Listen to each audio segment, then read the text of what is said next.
Titan asi Saturn gi khwaidagi chawba thani amadi solar system da Jupiter gi Ganymede gi matungda ani suba khwaidagi chawba thani. Masi solar system gi amata ngairaba thani. Masida nongju nungsa amadi planet amagum atmosphere leijai. Scientists singna Titan gi condition sing asi Prithvi gi ahanba sahi singa manai haina khalli. Maruoiba khenaba asidi masi numit ka henna nakna laibana maram oirga Prithvi asi matam pumnamakta henna nungsit thoi. Nasagi matung inna Saturn gi khwaidagi chawba tha Titan asi aikhoi gi Earth ka Yamna Manaba tonganba malem amani hairi. Number 1. Titan gi atmosphere. Titan gi akoibada laiba orange haze amana 2004 da Cassini mission lakpa fawda aikhoi gi Earth ki scientists singi damakta masigi mafam asi midyeng thamki. Titan gi atmosphere asi chaurakna mile 360 wangna chaurakna kilometer 600 sangi. Masina Earth ki atmosphere dagi yamna wangi. Atmosphere asi yamna wangbana maram oiraga Titan asi matam sangna solar system da khwaidagi chawba thani haina khanarami. 1980 da Voyager spacecraft na Titan hariba Saturn gi tha asina Jupiter gi tha Ganymede gi hena PE haiba khangbada yamna ngakpa oikhi. Titan gi atmosphere asi active and complex oi amadi masi maru oina nitrogen saruk 95% amadi methane gi saruk 5% na sembani. Titan da carbon amadi hydrogen yauba organic molecule singsu lay amadi masida ayambana Earth ki atmosphere da fangliba amadi punsigi da makta tangai fadana oxygen amadi atai masak sing yawi.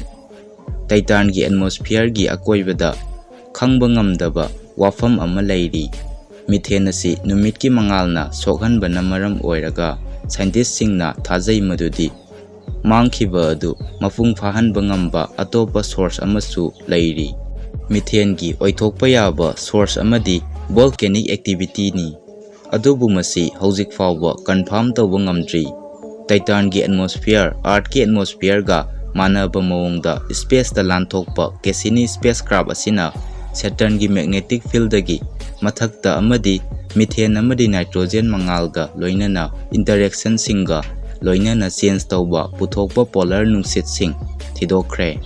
Masiga manaba thawong ama aikhoi gi isagi magnetic field ga loinana Earth da thokani haina thajanari. Number 2. Magic Island. Methane lake marang kaina lay masi maru oina masigi kha thangba pole gi manakta lay. 2014 da scientists singna Magic Island haina kauba transient feature ama phangki. Titan gi samudra singda semba nitrogen gi bubble sing asi matam kharagi oina mathakta famjinduna matam kharagi oiba island ama semgalakpa yai amadi aroibada loisinkhiba yai. Cornell University gi planetary scientist Jason Hofgartner na Titan gi matangda tasengna akhannaba ama oina khalliba asidi masida liquid methane amadi ethane lake amadi samudra sing laibana maram oiraga solar system da masigi mathakta tangdu leitaba liquid sing laiba atopa amata ngairaba malem ama oiri haina 2014 da scientist singna phongdokhi. Titan gi mathakta leiba achauba mafam sing asi hydrocarbon gi sand dune singna hupsilli. Titan da leiba turel sing asi Africa gi Namibia gi marubumi ga manaba yai. Titan da methane asi liquid ama oina laibana maram oiraga masina evaporate tawbasu yai amadi cloud semi masina matam matamgi oina methane rain thokhalli. Thagi mathakta methane ice amadi cyanide gas gi cloud sing tawri. California gi Pasadena da leiba NASA gi Jet Propulsion Laboratory gi Cassini gi deputy project scientist Scott Edgington na wafam ama phongdokhibada haiki. Titan na aikhoi gi Earth ta lairiba siga manaba mahausa gi thawong singa loinana makhata na angakpa pokhalli. Adum oinamak aikhoi na khangnaraba isingdagi tonganba masak sing yauri.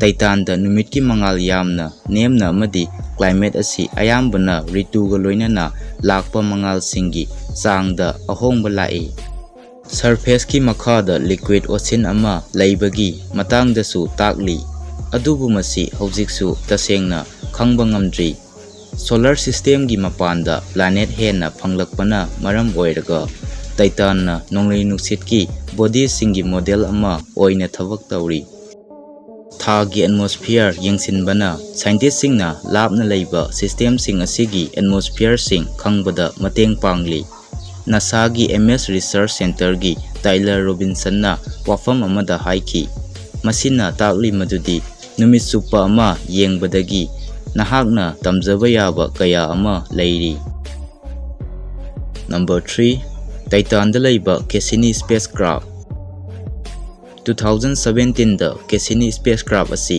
सही 10 रोमदगी Saturn दा चटखिबा mission अदु लोइसिनखी October 15 1997 दा थादोखिबा spacecraft असी जून 30 2004 दा Saturn दा यौखी यौरकपा मतमदा कैसिनीना European space agency ना साबा हाइजिन्स probe अदु थादोखी हाइजिन्स ना सैटर्न की थादा थुंगलबा मतुंगदा टाइटन की मतांगदा थिजिन्नबा थौरांग तौखी अमदी अंगकपा फॉल्सिंग फंखी खुदम ओइना थादा 10,000 फुट की मथक्ता लैबा तुरेल कया मसक खंखी हाइजिन प्रोब असी पैराजूट की खुतांगदा 2005 की जनवरी 14 दा थुंखी हाइजिनना यंगसिनखिबना मरम ओइरगा टाइटन असी साइंटिस्ट सिंगी मकोक थोंगबा प्रायोरिटी अमा ओइरी मिशन असिना अफबा फॉल्सिंग फंखी मदुदी था असिगी मथक्ता हौजिक फावदा फंखिबा ख्वाइदिगी वांगबा रिजोल्यूशन की इमेज सिंग लौबा असिना सिंगबनी